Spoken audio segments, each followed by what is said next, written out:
여러분 반갑습니다. 여러분의 멘탈 전도사 천만쌤입니다. 천만 뉴스 한번 시작하도록 할게요. 오늘의 또 한 이슈 다양한 이야기들이 있는데 제가 봐도 좀 깜짝깜짝 놀랄만 합니다. 삼성전자 매수 개미에 힘을 보탠다는데 누가 보태냐? 연기금이 보탠다는 거예요. 매수를 좀 해주는 것 같아요. 연기금이. 그런데 증권가에서는 모두 악재를 반영했다. 뭐 그런 이야기도 있고요. 연기금이 사주면은 주가가 좀 슈팅을 하든지 올라가 주면 되는데 그렇지 않다는 겁니다. 현재 삼성전자가 5만원대에서 횡보를 하고 있지 않습니까? 횡보를 하고 있고요. 개미들은 그 매수세가 꾸준히 이어지고 있고 연기금 역시 삼성전자 저점 매수에 나서면서 힘을 보탭니다. 여기서 증권가에서는 악재가 모두 주가에 반영이 된 만큼 현재 저점 매수 전략이 유효하다. 그런 이야기 있어요. 유효하다. 그리고 한국글에서 보니까 삼성의 주가는 지난해 10월 16일 이후부터 이날까지 줄곧 5만원대에서 거래됩니다.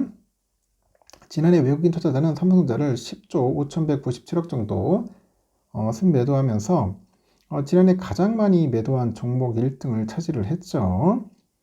금융투자업계는 삼성전자 외국인 매도세의 배경으로 보니까 AI 반도체 경쟁력에 대한 우려를 가장 먼저 꼽는 것 같아요. 우려를 가장 먼저 꺾더라. AI 반도체. 다만 개인들의 그 투자들이 그 삼성전자 매수세는 여전합니다. 최근에 한 달간 개미들의 순매수 1등을 보니까 삼성전자더라고요.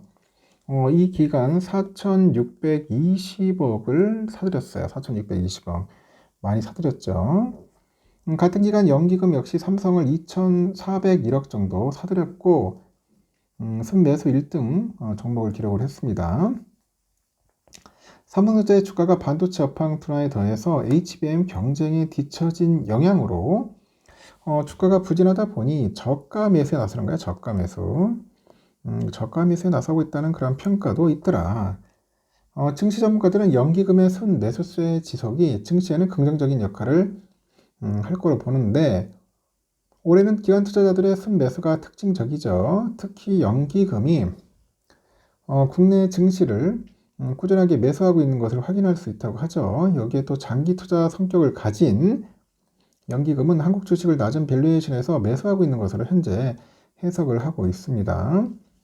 증권가에서도 삼성전자 악재가 주가에 충분히 이제 반영이 된 만큼 밸류에이션 매력은 유효하다는 그런 평가도 나오고 있습니다. 그래서 올해 삼성전자 영업이익은 상반기 비중이 39%, 하반기 비중이 61%로 예상이 돼요. 하반기로 갈수록 실적 개선 폭은 확대될 전망이라고 하는 거죠. 특히 올 상반기 HBM3 12단하고 그 HBM4에 대한 생산 내부 승인, PRA라고 하는데 PRA 이거를 목표로 하고 있어서 향후 엔비디아 그 승인의 가능성이 커질 것으로 예상이 되는 거죠. 삼성의 새 스마트폰 시리즈 갤럭시 S25 출시와 관련해서도 9년 만에 최대 판매량에 이제 도달할 수 있을 거라고 이제 그런 분석도 있습니다. 갤럭시 S25 시리즈는 2016년 갤럭시 S7 이후로 9년 만에 최대 판매량 달성이 전망이 돼서 온디바이스 AI 폰 수요를 견인할 것으로 보인다는데 이 블랙엘 출시가 지연이 돼서 HBM3 12단과 HBM4 제품 승인에 충분한 시간적 여유를 확보할 수 있다고 하죠. 그래서 올 3분기부터 HBM의 공급 가능성 확대에도 도움이 될 거라고 그런 이야기들을 하고 있습니다. 악재들은 다 나왔어. 다 나왔는데 이제는 삼성에서 잘해야 돼. 삼성에서 빨리 만들어야죠. 아무리 시간을 버렸다 하더라도 제대로 못한다면은 그 의미 없는 거 아니겠습니까? 삼성전자가 제대로 된 실력을 보여줘서 빨리 HBM 열차에 탑니다. HBM 열차를 타지 못하면은 큰일이죠. 지금 또 이런 이야기도 있어요. 또 삼성생명이 이제 삼성전자 보유 지분을 이제 보험금 지급 여력 비율이죠. 이 산출 시에 최장 10년의 장기 보유 주식으로 재분류하는 방안을 검토합니다. 삼성 주가가 최근에 6개월 새 35% 급락을 해서 삼성생명의 지급 여력 비율이 역대 최저치인 170%대로 밀릴 위기에 처해 있습니다.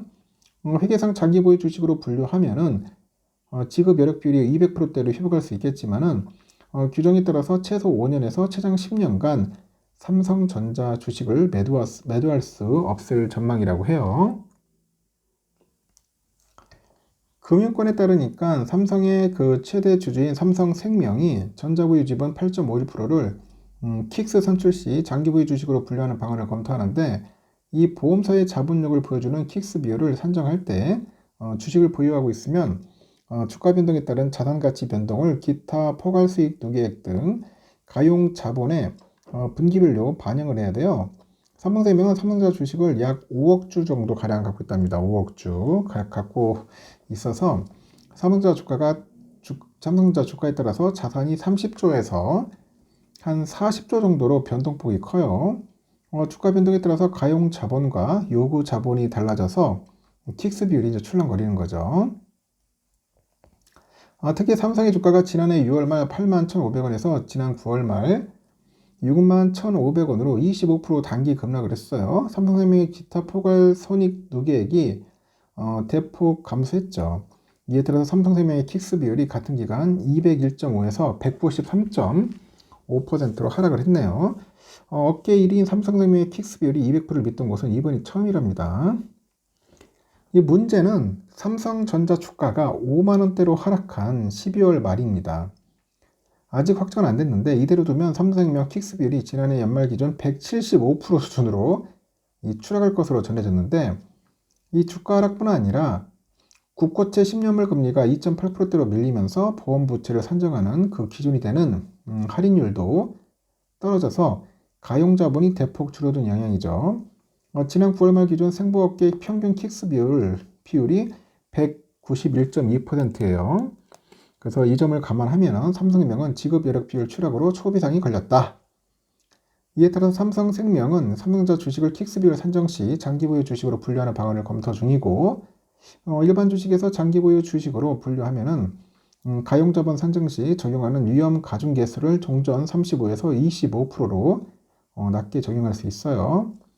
충격 계수가 낮아지면 삼성전자 주식에 따른 그 위험액이 줄기 때문에 가용자본이 증가하는 효과가 납니다. 결과적으로 삼성생명의 킥스 비율이 175에서 200%대로 회복할 것으로 보는 것 같습니다.